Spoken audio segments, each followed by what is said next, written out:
که نن له یو ځوان څخه پوښتنه وشي چې ستا د ژوند تر ټولو لوی دښمن څوک ده یا ستا د ژوند تر ټولو غټ مشکل څه شی ده، ښایي ډېر کسان به ووایي ولا بیکاري ده، اقتصادي ستونزې دي، او څوک به وایي کار نشته.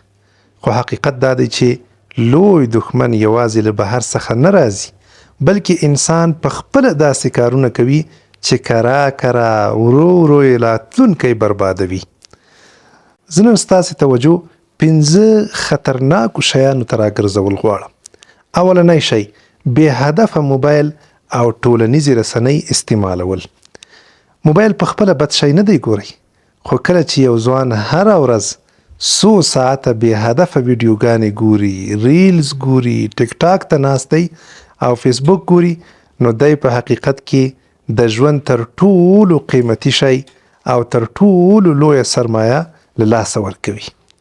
یو ساعت نن لږ ښکاره کیږي، خو که هره ورځ 3 ساعته یا 4 ساعته ضایع شي، په کال کې دا زرګونه ساعته کیږي. همدغه وخت که په زده کړه، مهارت، کتاب او کار مصرف شي، د انسان ژوند بدلولی شي. نو لطفاً موبایل د ګټورو کارونو لپاره استعمال کړئ د الله بندگانو. یا ورباندې تجارت وکړئ او یا ښه محتوا خپره کړئ. دوم شی بد ملګري.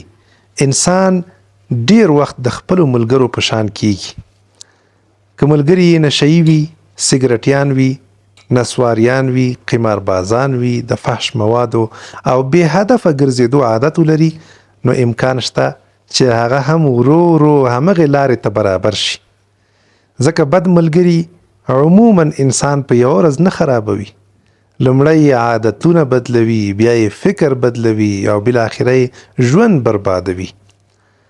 مهرباني وکړئ که غواړئ ښه شئ، نو له هر څه نه مخکې د خپل ځان لپاره ښه ملګري انتخاب کړئ.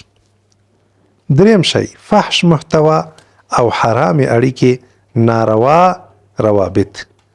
نن ځوان ته د موبایل له لارې داسې محتوا په اسانۍ سره رسیږي چې پخوا به ورته د رسېدو لپاره ډېرې لارې لټولې. دا محتوا یوازې د انسان سترګې نه خرابوي، بلکې د انسان فکر، حیا، اراده او د کورنۍ ټول ژوند متاثره کوي. ځوان باید په دې پوه شي چې هر هغه څه چې په موبایل کې لیدل کیږي د لیدو وړ نه دي ګوره، او باید خپل سوچ، سترګې او زړه پاک وساتي. څلورم شی د ژر مالداره کېدو حرص. ځینې ځوانان غواړي پرته له کوم مهارت، پرته له زحمته او اوږدمهاله پلان څخه په څو میاشتو کې ژر تر ژره شتمن شي او مالداره شي. له همدې امله قمار ته لاس اچوي، مشکوک آنلاین کاروبارونه شروع کوي، بې پلانه ټریډینګ کوي او د درغلیو پروژې ورته ډېرې جذابې ښکاره کیږي. د پیسو ګټل ګوره هېڅ وخت کې بد نه دي، خو د ژر شتمن کېدو حرص کله ناکله انسان د خپل موجود مال، وخت او حتی عزت له لاسه ورکولو ته رسوي. قدرمنو ځوانانو، ښې ډېرې پیسې وګټئ، خو هغه د انګریزانو خبره مه هېروئ چې believe in process. تاسو باید وخت په نظر کې ونیسئ، تاسو باید زحمت په نظر کې ونیسئ، تاسو باید کار په نظر کې ونیسئ. نه دا چې یوازې تاسو خپل هدف ته ګورئ او زر تر زره غواړئ چې بس زه د مالداره شم او زه د شتمن شم. پنځم او آخرنی شی بې هدفه ژوند کول. دا شاید تر ټولو خطرناک شی وي. یو ځوان چې نه مطالعه کوي، نه مهارت زده کوي، نه ورزش کوي، نه د خپل راتلونکي لپاره پلان لري او یوازې دا وایي چې بس انشاءالله هر څه به یو وخت برابر شي، څو کاله وروسته به وویني چې عمر یې تیر شوی دی، خو په ژوند کې هیڅ بدلون نه دی راغلی.